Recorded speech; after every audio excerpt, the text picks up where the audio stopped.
It is the 13th of September. I took a look at my last video from last year, about 12 months ago, and it's been interesting to see some of the changes, successes and not so successful bits. The fun part was we had my 70th birthday on Saturday here, and we had about 130 people in the garden. It was fantastic, and all over the house. I was really proud of the garden. It looked great. So let's see what happened. Well, something I did notice, a lot of the colocaceas that I had last year that I dug up and replanted, I don't think have come back, but should have really recorded where I put them.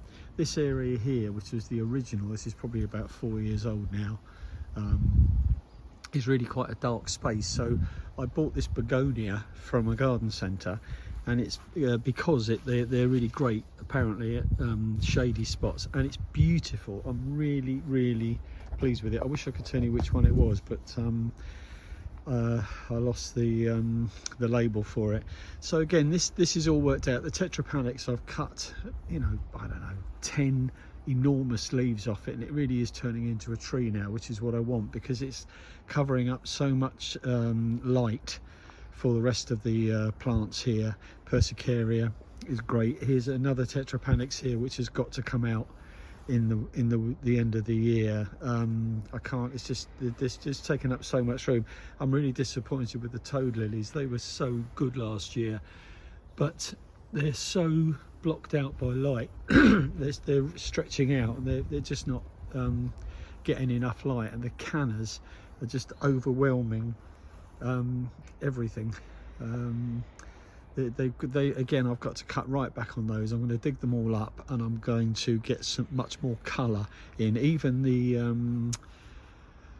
these pineapple lilies, they were fabulous last year, and they were okay this year, but they're all fighting for light. There's just way too much stuff in there. So this is something I've really got to deal with over winter, and stop packing the place out with so much stuff. I kind of get bored and think, oh, I'll just pop something in there, and then I've got to be a bit more predictive about what's going to happen.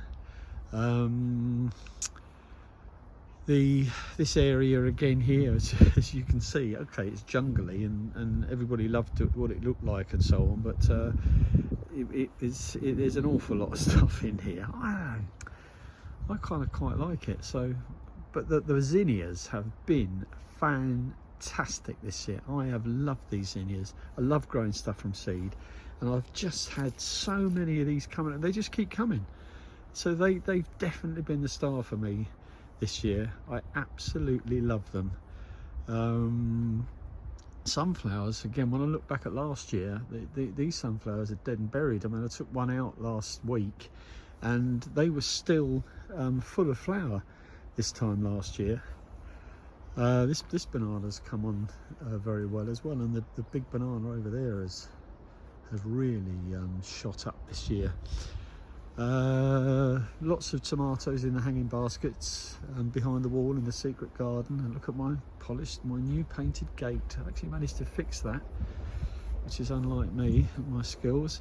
Then greenhouse is great. Had a good tidy up here. I've got another Tetrapanax there for I'm gonna have to try and find someone to give that to. I certainly haven't got room in this garden for it, so hopefully someone will take it off my hands. This area here has been great. I've given up on the sweet corn and the stuff on the back. It's just a waste of time. They don't get enough light, and nothing really grows much in there. But this bed here, again, way too much stuff again. I've got to cut back on that. I just stuck a load of these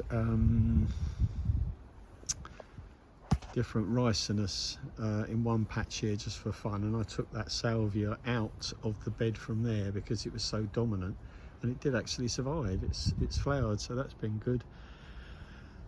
Got some great deals from Gardening Express. The stuff I mean, some of these things, the plants they do are like, I don't know, 50-60% below that of the Palm Centre and other places. The dry garden is kind of it was dried up a bit now. The green's not as green as it was. I suppose we're getting to the end of the year now, but Buddha seems happy enough sitting there, and the agaves and that one have grown really well, so I'm very happy with that. The jasmine has gone absolutely crazy at the back. I think last month's video you could see all the way through it. Can't see a thing there now. And again, the bananas are very dominant. Dahlias have done really well. This is a coleus. I double checked this. I didn't realise coleus came in that. I need to check out exactly which coleus it is. But again, look at the dahlias and the zinnias. The zinnias just bring so much colour to it, and the fact they came from seed is great. The sedums have come back again, despite the snails and slugs doing their best. Echinacea haven't been quite so good, and I've really missed the rudbeckia this year. There were so many rudbeckia last year, so next year 100% I'm going to concentrate on that.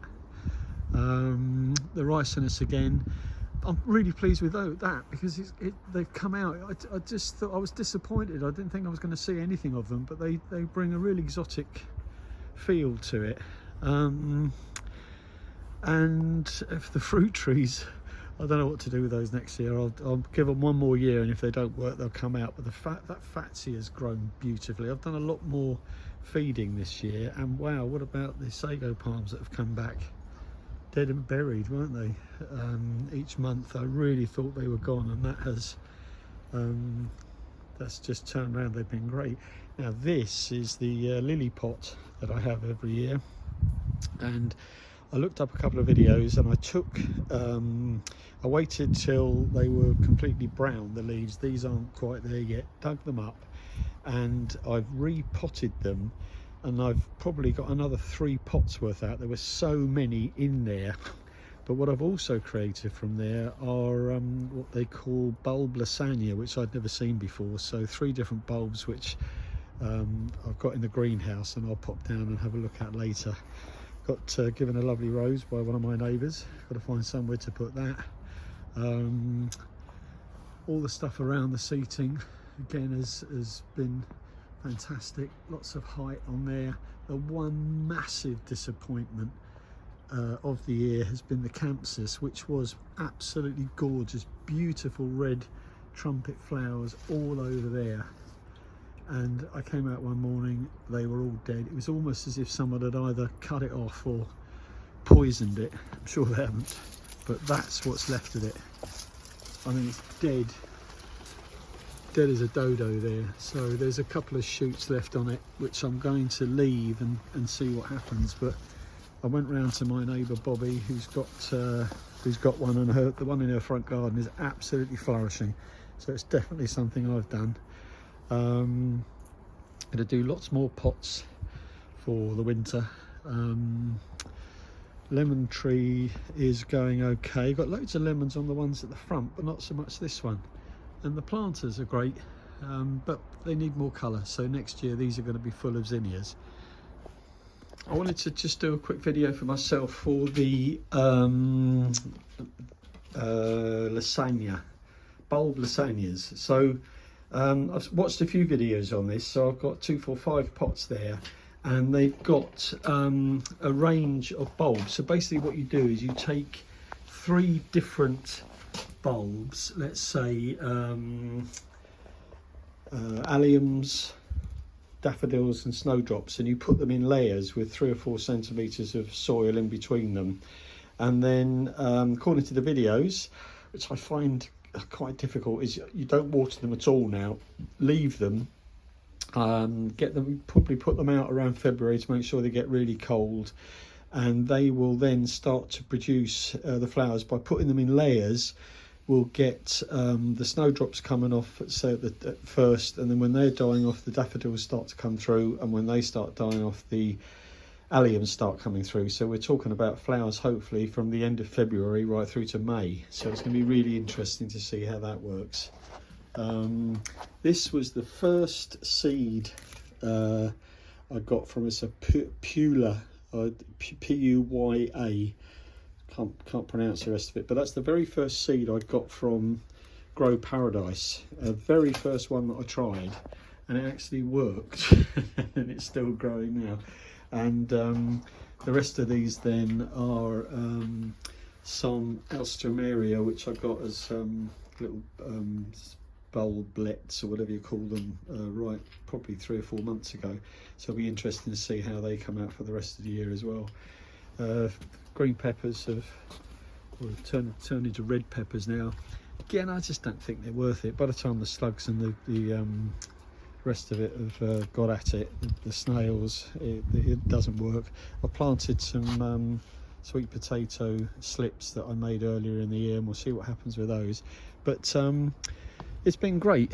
I've really enjoyed it. The house and the garden looked fantastic when everyone came. It was great to have all the family here, and I was really pleased with the way everything looked. So I'm looking forward to doing one of these next September and see how they go.